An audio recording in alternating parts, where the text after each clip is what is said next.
We'll start with Mr. Brian Sandalo from the Chicago Sun-Times. Thank you. I appreciate it. Good morning, Frank. Good Nice to talk morning. to you. Good morning. Good. After the results, the last two games, especially how the last game went down, how do you keep the belief in the team up?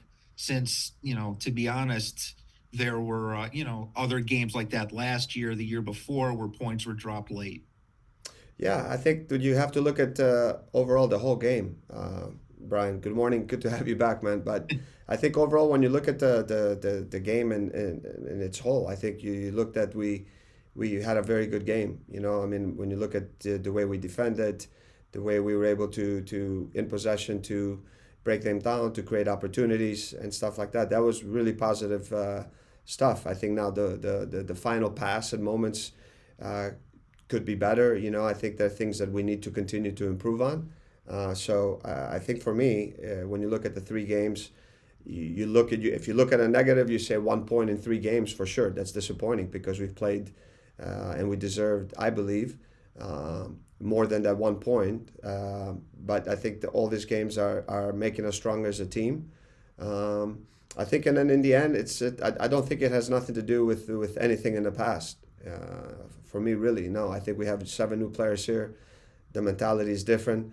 I think that in all these games, we created opportunities in the end to win the game, and that's the difference. It's not that we're sitting back, and I think it's just one play that we need to be really focused in the end, and out of nothing we give up an opportunity. So for me, there is a big difference. I take a lot of positives away from all the three matches. I think it's making us stronger and better as a team.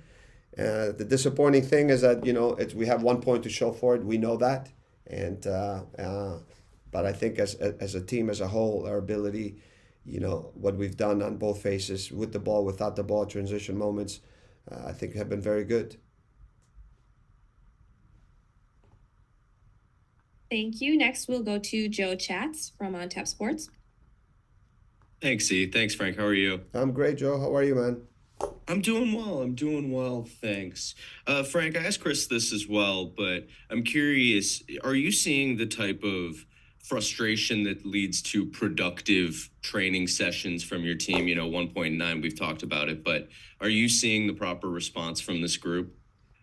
I think for me, the trainings has been great from day one when we've got together with this group. I think that it was really important to add quality to the team. I think we have added really good pieces. I think there's really good competition in every spot. I think we're very demanding and clear from the expectations, how we want to work together. So for me, that part, regardless, I don't think that we need results. If you need results, then for me, I think that I think it's the mentality and attitude to come every day and look to improve as a team. I think the training is an area where we look to get better and we push the guys. I think their attitude every day has been really good. Training sessions have been really sharp, and I think that's why we've been really competitive in all the matches. I think we, don't have the points to show for, in my opinion, the way the team has performed on the field, and but that part, as far as the training, the mentality, the attitude of the group, has been excellent. And I think that's what's prepared us really well for every match. And I think that has to continue. It's early in the season. It's three games. I know we don't want to fall far behind. We knew that it was the start was, when you look at it from the 6 games, 4 on the road, but we need to get points and we need to get results in the end of the day, and we know that. But coming into the pitch, coming to training every day, it's been really pleasant to see the attitude and the work rate of the guys, and that's been really positive, and I wouldn't expect anything less. Thank you. Thank you. Next, we'll go to Alex Campbell from CHGO. Morning, Frank. Thanks as always for taking the time. Good morning, Alex. How are you? Thank you. I'm well. I'm well. I wanted to ask, as a former striker yourself, obviously, I can imagine you want to get Hugo more looks in the box. You want to see him getting on the end of, you talk about key passes, more chances. As somebody who knows, who can probably relate to how he's thinking about things, what's kind of your message to him as you continue to work on getting him more chances? How do you keep him motivated to keep making those Yeah. runs? What's kind of your general conversation with him through this growth period? The one thing is, and this is not my thing, is like, I think uh, as as a guy that's been in that position, I played almost like a second forward midfielder, but I think over the years, my ability now to be around some top level coaches and some really world class players that are retired. The one thing they've always told me is that the one thing that takes doubt, when strikers have doubt, the only thing that takes doubt away from any striker is repetition and training. And I think Hugo is a guy that's always looking for the next chance to come. He's not a guy um, that really keeps it in his mind if he gets a chance and maybe it doesn't go in. He's always looking for the next opportunity. He's working extremely hard in training, and I think that's what gives players and strikers. We put them around goal. We do a lot of repetitions around goal, and I think that's the one thing that confidence comes from there that can take away any doubt that you can have. And it's early. It's early for me in the season. He had better looks against in Columbus. And I think it's going to come. He's working extremely hard. We're getting to know him as a player and as a team. He's getting to know our players better. And the last game we did create better opportunities for sure. I think that we have to continue to do that. Continue to look for him. He's got to continue to make the runs, and we need to surround him also with players around him that can support him. But you take that away in training, Alex, for sure. That's what gives any player, and especially strikers, the confidence. When there's doubt, the only thing that can remove it is training and sharp around training. Thank you. And now we go to our other Alex Calabrese. Hey, Coach, how are you today? Alex, how are you, man? I'm good. So Montreal, a team you know very well, two very different games against them last season, and they've had a great start to this season. What are your expectations for them this weekend on the road for them, their fourth straight? Yeah, my only thing with my players is this: is the first three games we knew that they were going to be difficult because of the teams we played and this or that. It's not easy to win games. But it's harder to win games when everyone expects you to win games, So when you look at, maybe this is not putting Montreal down or anything like that. When the schedule comes out and you have Montreal at home, and then you're saying, okay, this is a game that we need to get a result. So, those are the games that we need to be very careful about, and we need to prepare very well, like we have been. I don't do this. Our staff doesn't do that, and it was a reminder to the players that we can't underestimate any opponent in this league. So we have to prepare. It's a good team. They had a very good start. They're going to come in with confidence, but we're at home. We played teams now that have played and are building in a similar ways with a back three. So I think that gives us familiarity. I think they're all different, of course, and we have to adjust some things. But the one thing that we cannot do is underestimate anyone going into the match thinking that that this will be an easy game, because it won't, and we have to prepare the right way. It was a reminder to the players yesterday. The guys are worked extremely hard, and we're going to be focused and ready to go on game day, man, to do whatever it takes to get a result and get back on track. Thank you. Thank you. Brian, I see your hand is up again.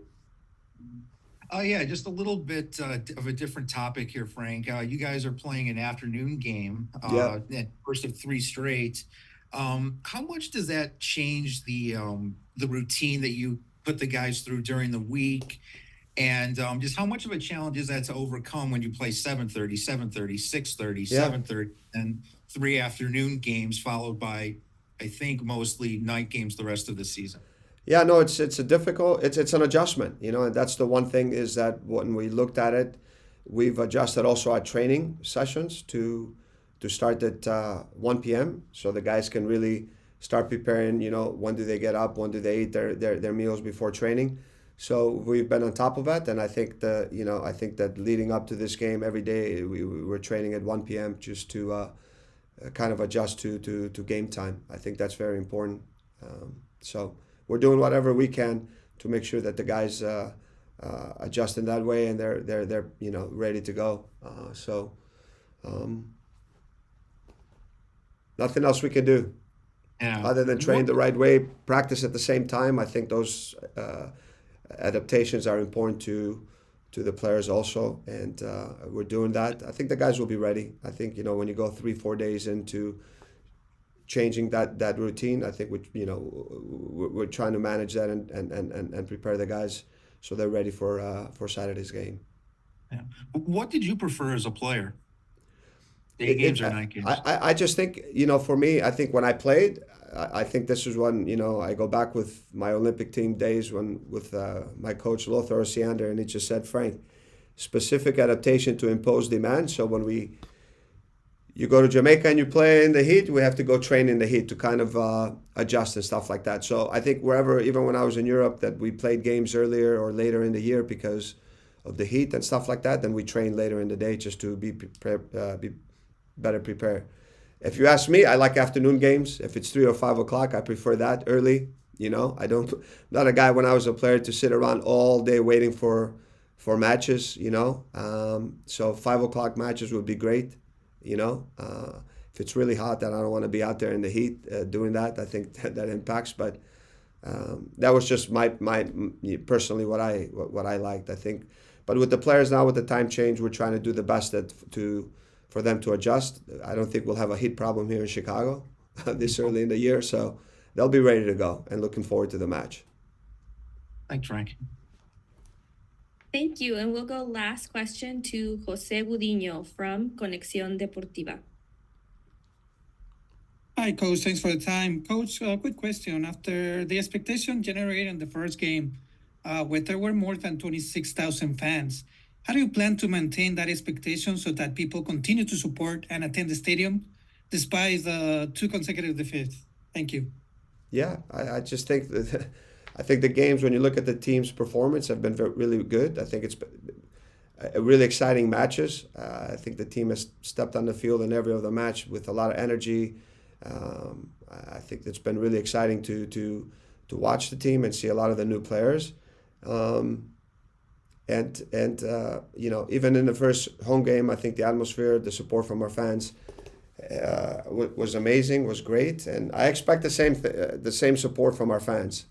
I think they're behind the team. They're here in good moments and right to help us through this difficult start, I would say, not because of the performance base. I think we haven't gotten the results that I feel we deserve. The fans have always been there for us.